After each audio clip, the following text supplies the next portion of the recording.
Buenas noches, docente. Buenas noches, compañeros. En esta oportunidad vamos a hablar sobre lo que es los manglares de Tumbes y Piura, que se encuentran ubicados al norte del Perú. En líneas generales, ese trabajo se ha realizado de manera individual. Quien les habla es Carlos Alfredo Delgado Ruiz. Y ahora, para mencionar cuál es el ecosistema ecológico que yo he tratado, ¿no? Nos vamos a remitir directamente aquí, a un ecosistema costero. Acerca la cámara, por favor. Lo que es un ecosistema costero es relativo a los manglares de Tumbes. ¿Por qué razón? Porque precisamente los manglares de Piura, como podrán visualizar en el mapa conceptual, se encuentran ubicados sobre ¿qué? Se encuentran ubicados sobre estuarios de aguas salobres. ¿Qué significa que se hayan ubicado sobre estuarios de aguas salobres? Significa, ¿no?, de que lógicamente van a presentar un ecosistema hidromórfico.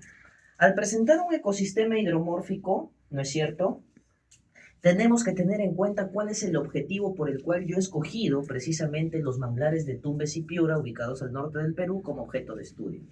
Para empezar, se ha elegido en sentido estricto a los manglares por una cuestión de concientización respecto a los efectos de los gases invernaderos y también por una cuestión de prevención respecto a la emisión de CO2, que en puridad no es otra cosa que el dióxido de carbono. Ya. Bajo la lógica de la contaminación ambiental, ¿no?, los manglares cumplen un papel esencial. ¿Por qué razón? Porque su contexto es que están ubicados al norte del Perú, en Tumbes y Piura. Pero la pregunta que surge es, ¿cuál es su cantidad en hectáreas de los manglares? Bueno, la cantidad en hectáreas de los manglares, como bien dice la lámina, es que ellos, ¿no es cierto?, comprenden 6.427.61 hectáreas. ¿Qué significa eso? Significa que abarcan el 0,01% de todo el territorio nacional. Y ahora, bajo la premisa de que los manglares tienen un ecosistema hidromórfico, ¿pueden estos tener suelos orgánicos profundos? Sí. ¿Por qué razón? Porque precisamente esto va a generar ¿qué cosa? Va a generar tanto la biocenosis del manglar, como también va a generar ¿qué cosa? Va a generar los biótopos del manglar. Los biótopos del manglar están influidos, ¿no?, por factores ambientales abióticos.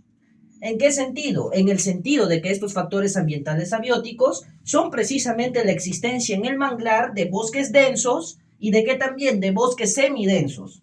Entonces, como sus factores biótopos del manglar se dejan influenciar por factores ambientales abióticos, valga la redundancia, ¿no?, tenemos también presente de que los biótopos del manglar ubican a las llamadas herbáceas, ¿no es cierto?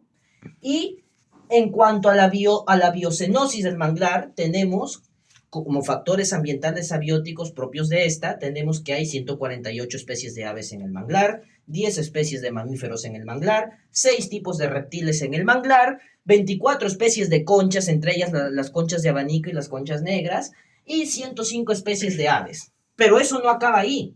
El manglar también precisa de qué, como se señala en la lectura, precisa de una comunidad biótica. Comunidad biótica según la cual vamos a estudiar cuál es el hábitat relativo a los manglares de Tumbes y Piura. ¿Cuáles son los consumidores primarios y secundarios que habitan en los manglares de Tumbes y Piura?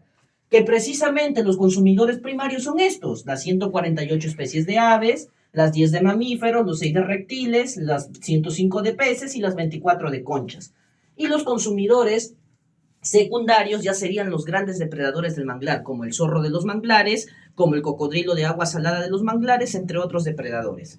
Ahora, pero esto tampoco acaba aquí. ¿Por qué razón? Porque la comunidad biótica del manglar también requiere de productores, y los productores son precisamente los manglares, que hay más de 10 especies, el mangle negro, el mangle azabache, el mangle blanco, y también el mangle de color marrón, ¿no?, como los más destacados. Y por último, finalmente, para terminar de explicar este mapa, tenemos los organismos desintegradores, que son las bacterias que habitan en el manglar.